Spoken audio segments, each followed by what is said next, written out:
So let's move on to something more interesting. Let's say if you want to do a calculator, you want the user are able to give any number, you're able to receive any input from the user. So this is where we use input function.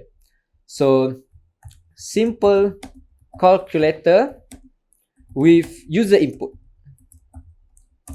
So the first one is you want to initiate the variable name. So num1, we use again num1, and now we need to receive user input, then store it into num1. So we use input and bracket, double quote. Okay, now the first one is you need to give a instruction to the user, so the user know what actually the program asked them. So we we call it prompt. So let's say input please enter the first number. So basically when we run this code, the program will ask the user, please enter the first number. So the user can enter the first number, then the number is stored in num1.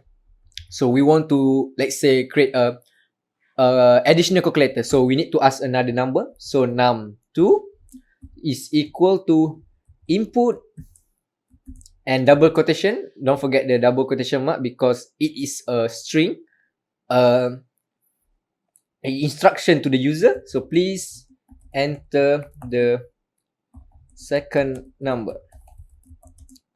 So okay, so let's try run it first. But the program itself doesn't do anything, it just receives the value. So let's say please enter the first value, and I enter 8, and second value 3. Okay, because it doesn't do anything, it just receives the input from the user. Now we want to do plus operation. So let's say result equal to num1 plus num2. So we want to do additional operation, basically the number that received in num1 plus the number received in num2. So print result.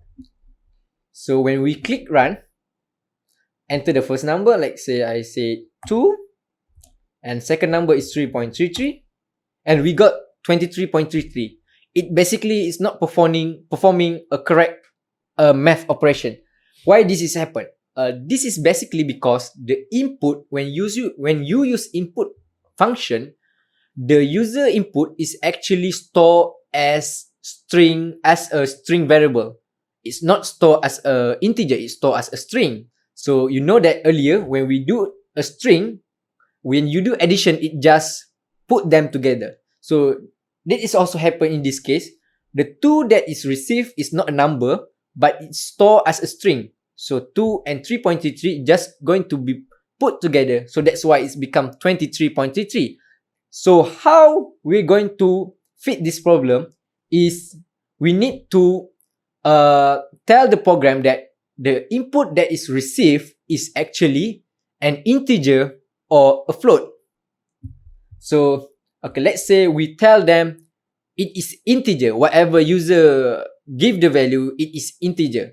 So this type of thing is we call data type conversion, because earlier it is a string, then we convert it into integer. So how we're going to do that is basically you just mention what data type, integer, and then put bracket around the input function. So you can say integer, then input, please enter your first number. And also the second one, integer, please enter your second number. So when we run again, let's see how it behaves right now. 3.33. Okay, it's error. Why we got this kind of error? Basically, if you look down here, invalid literal for integer. So why is this happening? Because the user is try to insert a decimal value, 3.33. So it is decimal value, but up here we initialize it as integer conversion, data conversion. So what happened is when the computer receive a decimal value, but it actually can only store integer value, then the error, because it cannot process. It's decimal value, but it want to treat it as integer value. So this cannot happen, then it will break the program. So we need to change it. We cannot use integer. We need to use float.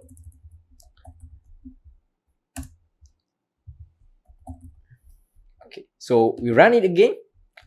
3.33. So you can see it's 5.33. So here you can see now the input received from user is behaving like a number. So this is what we want. We call it data type conversion. So you can change any data type into a string, numbers, or any type of other data type. But in our session, we are going to focus only in string and numbers. And other data type, you can discover it on yourself. You can look at the lecture note. I give a link and a few more extra type of data, so you can study on your own and explore more.